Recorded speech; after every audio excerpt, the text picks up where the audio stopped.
شاء الله تكونوا بخير. انا حاليا في نص البحر، بس هيك حبينا ناخذ لفه في البحر هيك على الساعه 9 الصبح.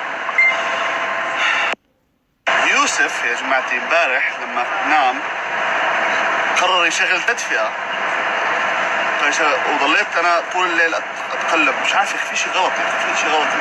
طلعت الغرفه حرارتها 30. بعدين رح شغلت المكيف، اول ما بردت الغرفه بلش هو يشخر هيك، عامل تحس مخطط كامل كيف انا ما انام. فامبارح نمت الساعه 4 الفجر. مشكلتك شو عامل لك؟ صحيت على الساعه 8.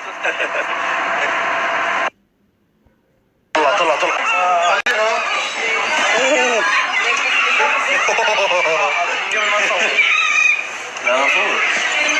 هاتوا بطاطا. كيف حالكم يا اصدقائي؟ نحن الان في البحر العربي. فور فيش بحر عربي. شوف الستور هاي شوف. طبعا لو تركزوا هناك حتشوفوا مسجد آيا صوفيا. ربك يا زبدة كبك في البحر. ايش في يا زلمه؟ مسجد آيا صوفيا. يوسف زيح بس تتغطى البحر.